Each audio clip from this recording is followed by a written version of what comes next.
The library looked as she had pictured it. The green-shaded lamps made tranquil circles of light in the gathering dusk. A little fire flickered on the hearth, and Selden's easy chair stood near it.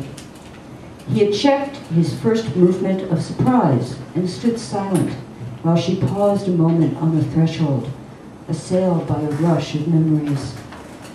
Lily said simply, "I came to tell you that I was sorry for the way we parted, for what I said to you that day at Mrs. Hatch's." She had not thought of preparing a pretext for her visit, but she now felt an intense longing to dispel the cloud of misunderstanding that hung between them. Selden returned her look with a smile. "I was sorry, too, that we should have parted in that way, but I am not sure I didn't bring it on myself. But we'll talk of all that later. Do come and sit by the fire. I can recommend that armchair if you'll let me put a cushion behind you." While he spoke, she had moved slowly to the middle of the room where the lamp, striking upward, cast exaggerated shadows on the pallor of her delicately hollowed face. Selden moved forward and took her hand. "You are very tired. Why don't you sit down and let me make you comfortable?" He drew her to the armchair near the fire. "You must let me make you some tea. You know, I always have that amount of hospitality at my command." And she shook her head, and 2 tears fell slowly from her eyes. She did not weep easily, and the habit of self-control reasserted itself. "You know, I can coax the water to boil in 5 minutes, Selden continued, speaking as though she were a troubled child. She made a gesture of refusal.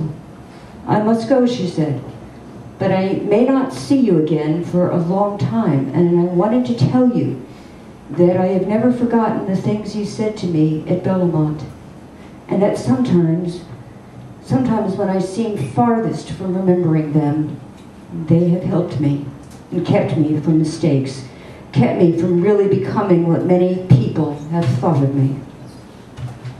The words would not come more clearly, yet she could not leave without trying to make him understand that she had saved herself whole from the seeming ruin of her life.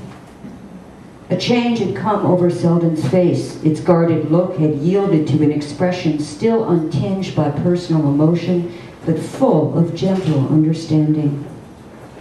"I am glad to have to tell you that. I am glad to have you tell me that. But nothing I have said has really made the difference. The difference is in yourself. It will always be there." "Oh, don't say that. Don't say that. What you have told me has made no difference. It seems to shut me out, to leave me all alone with other people." She had risen and stood before him, once more completely mastered by the inner urgency of the moment. "Once, twice, you gave me the chance to escape from my life, and I refused it. Refused it because I was a coward. Afterward, I saw my mistake. I saw I could never be happy with what had contented me before. But it was too late. You had judged me. I understood. It was too late for happiness, but not too late to be helped by the thought of what I had missed. That is all I have lived on. Don't take it away from me now." She broke off. Her tears had risen again, and in drawing out her handkerchief, her fingers touched the packet in her dress. A wave of color suffused her. Then she lifted her eyes to him and went on in an altered voice. "I have tried hard, but life is difficult, and I am a very useless person. I can hardly be said to have an independent existence. I was just a cog in a great machine, and when I dropped out of it, I found I was of no use anywhere else. What can one do when one finds that one only fits into one hole? One must get back to it or be thrown out into the rubbish heap. And you know what it's like in the rubbish heap." He caught her hand, and she felt in his the vibration of feeling that had not yet risen to his lips. "Lily, can't I help you?" She looked at him gently. Do you remember what you said to me once, that you could help me only by loving me? Well, you did love me for a moment, and it helped me. It has always helped me. But the moment is gone. It was I who let I go. And one must go on living. Goodbye. They looked at each other with a kind of solemnity, as though they stood in the presence of death. Something in truth lay dead between them. The love she had killed in him and could no longer call to life. But something lived between them also. It was the love his love had kindled, the passion of her soul for his. And in its light, everything else dwindled and fell away from her. Selden had retained her hand and scrutinized her with a strange sense of foreboding. Lily, he said, you mustn't speak this way. I can't let you go without knowing what you mean to do. Things may change, but they don't pass. You can never go out of my life.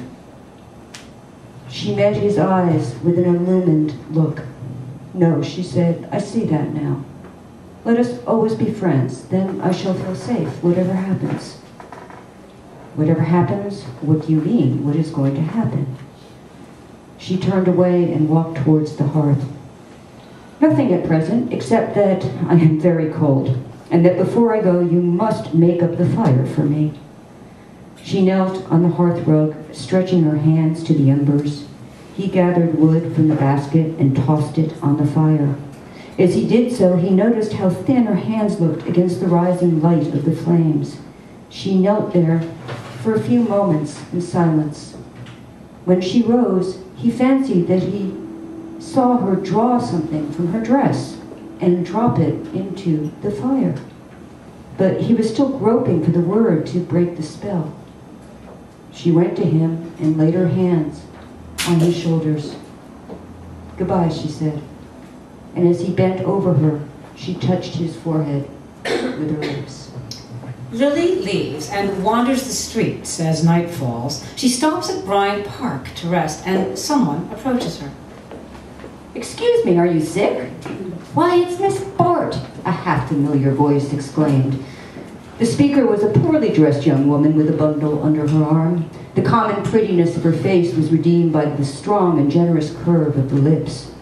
You don't remember me, she continued, brightening, but I'd know you anywhere. I was one of the girls at Miss Farish's club. You helped me to go to the country that time I had lung trouble. My name's Nettie Strother. Yes, Lily was beginning to remember. Nettie's timely rescue had been one of the most satisfying incidents of her connection with Gertie's charitable work. She had furnished the girl with the means to go to a sanatorium. The money used had been Gus Trenner's. She tried to assure the speaker that she had not forgotten, but her voice failed. Nettie Strother, with a startled exclamation, sat down and slipped a shabbily clad arm behind her back. Why, Miss Bart, you are sick. Just lean on me till you feel better. A faint glow of returning strength seemed to pass into Lily from the supporting arm. I'm only tired, it is nothing, she found voice to say, and added, I have been unhappy, in great trouble. You in trouble? I always thought of you as being so high up, where everything was just grand. Sometimes when I felt real mean and got to wondering why things were so queerly fixed in the world, I used to remember that you were having a lovely time. Anyway, how, and that seemed to show there was a kind of justice somewhere. But you mustn't sit here too long. Don't you feel strong enough to walk on? Yes, let's go home, Lily murmured, rising. I am very glad to have seen you. It will be my turn to think of you as happy, and the world will seem a little less unjust place to me too. Oh, but I can't leave you like this. You're not fit to go home alone, and I can't go with you either. She lifted her eyes tentatively. Why don't you come home with me while I get baby's supper? It's only 3 blocks and real warm in our kitchen.